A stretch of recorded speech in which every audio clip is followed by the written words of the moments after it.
a long-standing advocate for social justice and human rights, a former Member of Parliament representing Hamilton Centre in the House of Commons as a New Democrat, one of the most outspoken defenders of Palestinian rights during his time in Parliament, calling for an end to the Israeli occupation, demanding accountability for settlers' violence, and standing in solidarity with the Palestinian people in their struggle for freedom, dignity, and return. After witnessing the devastation of occupied Palestine firsthand during his visit to West Bank and Jenin camp, he returned to Parliament even more committed to challenging Canada's complicity in the genocide in Gaza and silence on Israeli war crimes. Never wavered in his commitment to justice. Rather, he advocated for decolonization, climate justice, indigenous sovereignty, and the right of all people, including Palestinians, to live in peace and self-determination. Please join me in welcoming Mr. Matthew Green.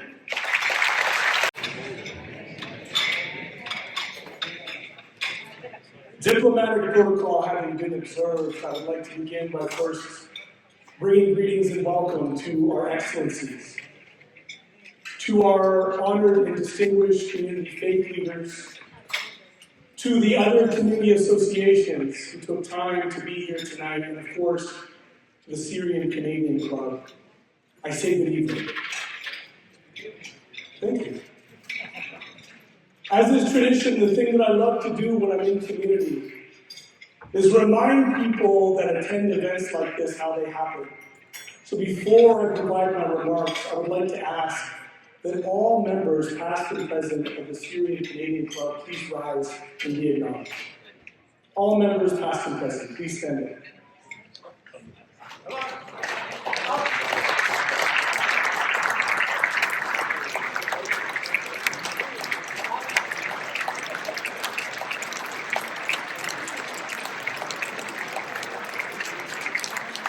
It is because of you that present and future generations that are living here in these lands get to keep their connection to their homeland. And you're probably wondering why a former member of parliament, I like to recall myself not retired, I'm a recovering politician, and I'm here with my comrade Joe Hardin, who has been hardened by the vicissitudes of politics himself, and of course, my dear Uncle Eli. I also have to bring regrets from one of my mentors, and my dear uncle, Dr. Atif Kabersi, who has been a national leader on questions of justice, decolonization, and anti-imperialism. If you're at home tonight, Dr. Atif, I wish you a speedy recovery. Yes. And as I mentioned, you're probably wondering why a city councillor would drive, or a former member of parliament and city councillor would drive 5 hours to a community for which he has no votes. And the answer is, even when our jobs change, our work must stay the same. And while I will not profess to be an expert on the history, the political or social context of Syria, I am here today to talk about the shared value of freedom and liberation. Because you don't have to have a PhD. You do not have to be a UN expert to understand what the basic premises are of universal human rights. And so for those of you who don't know me, I am the son of freedom seekers. That on my father's side, we are descendants of people who survived the transatlantic slave trade, found themselves shackled in chains in the slavery of the United States. That somewhere in my DNA, my people said enough. And they risked everything to follow the footpaths of the Underground Railroad. And in my people's tradition, to follow that North Star to freedom. And when I say risk everything, I mean chased by the slave catchers, chased by the dogs and the hounds, to find themselves in these lands. Indeed, I am the descendants of the first refugees of these lands. And so when people ask me, well, how did you come to this courage to find support for Palestine? And I'm talking about before October. That this was not a question for me.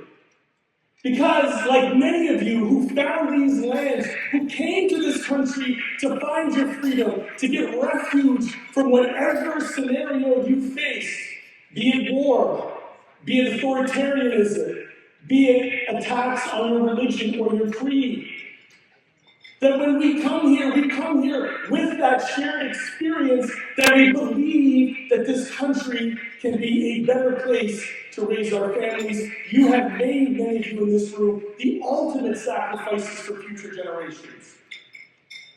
And so I believe, as a descendant of freedom seekers, it is incumbent, it is my duty to stand for freedom for everybody, not just people who look like me, not just people who share my creed, not just my family, but for every single person around the world.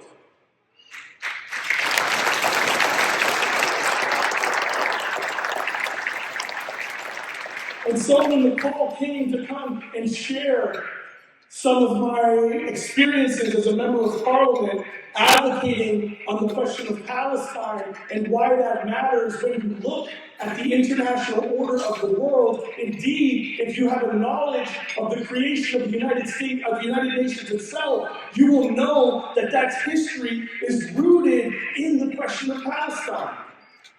That the League of Nations sought for the evolution into the UN to be able to deal with these mandates. And a deal is made. Multiple deals were made. First with the Palestinians, that they should move from the mandate to full statehood and recognition, only to be sold out with the Balfour Declaration. And you would know that these laws that we have seen now tested in the ICJ, the way in which they do these criminal courts, were never contemplated or thought of or designed to actually hold the perpetrators of some of the greatest international war crimes known to humanity. And that is the West. That is the United States of America. That is states, occupational apartheid states like Israel. And indeed, I did travel. I had a duty as a member of parliament, a privilege, to travel to the West Bank to see for myself, not to verify, because you only have to talk to people who have been there, whether it was from 48 or 67, to know the conditions. They're right in front of us. But it took people, unfortunately, those that are uninformed, it took them what happened in October and the days after in the last 3 years to see firsthand the ongoing genocide in Gaza, to begin to understand what that was, to begin to understand the brutality, things that most of us in Canada think that we're studying as a past historical fact when it is happening live streamed right now. And we now know that Israel has no moral cover. And that the tides have changed in the world, and that there is a shifting global order that is happening right now that the Europe and the West are struggling to hold on to, which is why we've seen the increase of violence. And again, I don't have to be an expert in Syria or Lebanon or in Yemen to know that when the West interferes in those regions, it is interfering in the sovereign self-determination of those states. And so while we're here so far away, I don't know, but I can contemplate what it must be like for you, watching what's unfolding in your homelands, wondering what you can do. You come together in events like this to raise money to send back home in humanitarian aid, and that is very commendable. And I think when most people think about these big world issues, they think there's nothing I can do. And indeed, politically, that is always the narrative. Don't talk about that. You can be progressive on all these issues except for Palestine. Don't talk about that. Don't talk about that. Don't talk about that. They demand our silence. And yet the silence must be broken. The silence has been broken. And it hasn't come from political leadership. It has come from you. It has come from people in this community. Before I came here, I was on the footsteps of City Hall, where they were denied a flag raising, but were able to light up in the Palestinian colors.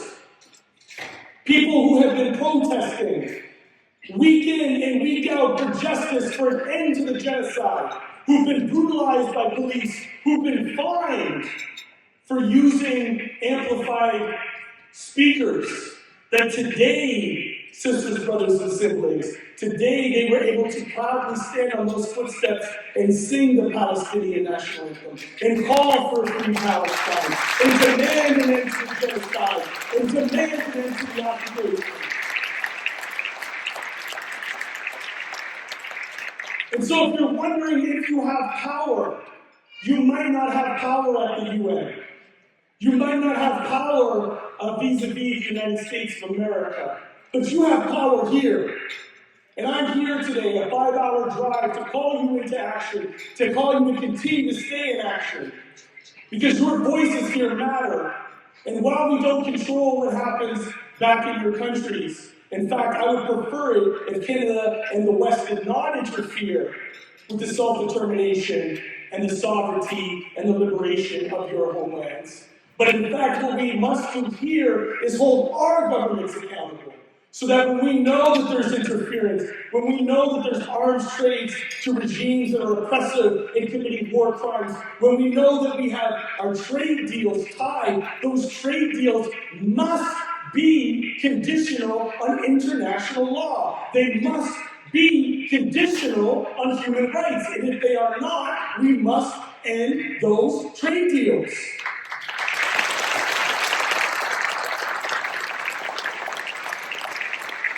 It is no longer good enough for us to put our economy ahead of the ethics. That we can have both.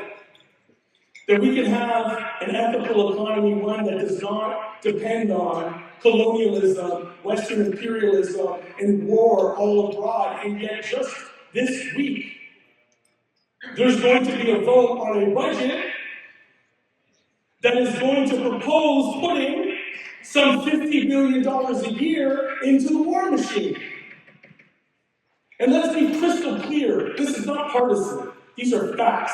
Let's be crystal clear that when your families don't have access to adequate health care or education, when you drive to events like this and you see people living on the streets and in tents, when you're dealing with struggles for being able to pay your mortgage or your kids, they can't get a good job, these are decisions that are made at political tables, and while they're making those decisions and saying they don't have enough for us, they're willing to spend $50 billion to go kill people overseas.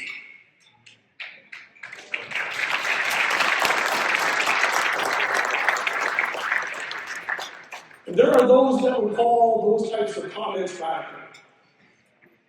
And I don't think there's anything radical about demanding more out of this country. And I know how influential you are here.